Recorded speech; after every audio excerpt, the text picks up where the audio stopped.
Praise lord. ప్రభువును రక్షకుడైన యేసుక్రీస్తు నామంలో మీ అందరికీ నా యొక్క వందనాలు. అందరూ బాగున్నారా? ప్రతిదినం దేవుని యొక్క వాగ్దానం ద్వారా బలపరచబడుతున్నారని ఆశిస్తున్నాను. ఎందుకంటే దేవుని యొక్క వాగ్దానం అనేది ఒక బహుమతి లాంటిదండి మన జీవితానికి. ఎవరైనా ఇతరులు మీకు బహుమతి ఇచ్చారే అనుకోండి, ఆ బహుమతిని మీరు అలాగే తీసి పక్కకు పెట్టితే అది అలాగే ఉండిపోతుంది. కానీ ఎప్పుడైతే దాన్ని మేము ఓపెన్ చేస్తామో ఆ బహుమతిలో ఉన్నది, ఆ విలువైన వస్తువు ఏంటో, ఆ యొక్క విలువైనది అందులో ఉన్నది ఏంటో మనకు తెలియపరచబడుతూ ఉంటుంది. వాగ్దానము కూడా మీరు ఎప్పుడైతే విని విడిచిపెడతారో అదొక వాగ్దానం లాగానే మిగిలిపోయింది. కానీ వాగ్దానంలో ఉన్న విలువ, వాగ్దానంలో ఉన్న బలంను మనం ఎప్పుడు పొందుకోగలుగుతామంటే ఎప్పుడైతే నిజంగా మనము నమ్ముతామో, విశ్వసిస్తామో, దేవుడు నా కోసం మాట్లాడడు అన్న విశ్వాసం కలిగి నువ్వు ఎప్పుడైతే వాగ్దానాన్ని విశ్వసిస్తావో వాగ్దానం యొక్క విలువని నువ్వు తెలుసుకోగలుగుతావండి. మరి ఈరోజు ఈ ఉదయకాల సమయంలో దేవుని యొక్క వాగ్దానాన్ని చదువుకుందాము. మత్తయి సువార్త 5వ అధ్యాయము 7వ వచనము. కనికరము గలవారు ధన్యులు, వారు కనికరమును పొందుదురు. ఆమేన్. చాలా చక్కటి యొక్క వాగ్దానాన్ని దేవుడు మనకు అందించాడు. దేవుని యొక్క వాక్యం సెలవిస్తుంది ఏంటంటే, నీ జీవితంలో దేవుని యొక్క కనికరాన్ని నువ్వు పొందుకోవాలనుకుంటే మొదటగా నీకు ఉండాల్సింది ఏంటంటే కనికరము.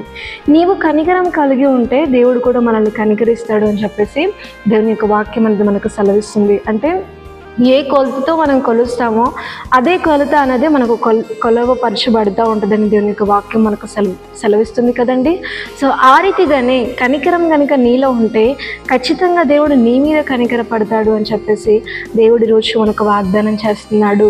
చాలామంది అనాథ పిల్లల్ని కానీ, చాలామంది ఏమీ లేని వారి మీదనే కానీ కనికరపడి నీ కనికరాన్ని కనుక ఇతరుల ఎడలను వ్యక్తపరిచినట్టయితే నిన్ను చూస్తున్న దేవుడు కూడా నీ స్థితిని చూసి ప్రభువా అని నువ్వు మొరపెట్టినప్పుడు నీ అందు ఏమొస్తుంటే దేవుడికి జాలి వస్తుంది, కనికరం వస్తుంది. ఆ రీతిగా దేవుడు నీ మీద జాలిపడి, నీ మీద కనికరపడి నీవు కావాల్సింది దేవుడు నీకు అందించడం అనేది జరుగుతూ ఉంటుందండి.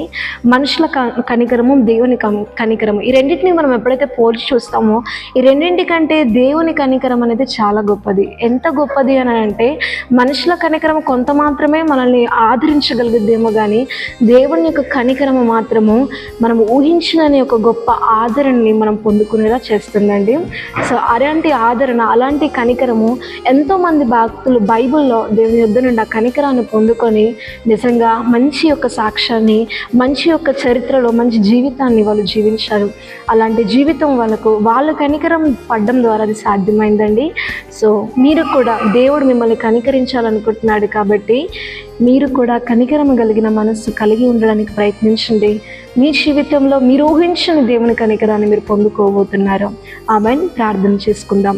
పరలోకమందున్న మా తండ్రి, నీకు మహిమ కలుగును గాక. చాలా చక్కటి యొక్క వాగ్దానాన్ని మాకు అందించినందుకు నీకు స్తోత్రాలు చెల్లించుకుంటున్నాను. నీ కనికరమును మాకు ఇవ్వాలని నువ్వు ఆశపడుతున్నావు కనుక ఆ కనికరం పొందుకోవడానికి మాలో ఏం ఉండాలో అని చెప్పేసి ఈరోజు మాతో మాట్లాడినందుకు నీకు మహిమ కలుగును గాక. కృపగలిగిన దేవా, నీకు స్తోత్రాలు చెల్లించుకుంటున్నాను. మహోన్నతుడా, నీ కనికరము తండ్రి మేము పొందుకోవడానికి మేము కూడా కనికర పడాల్సిన మనస్సును తండ్రి మాకు ఉండాల్సిన అవసరం ఎంతైనా ఉన్నదని చెప్పేసి ఈరోజు మాతో మాట్లాడినందుకు నీకు వందనాలు చెల్లించుకుంటున్నాను.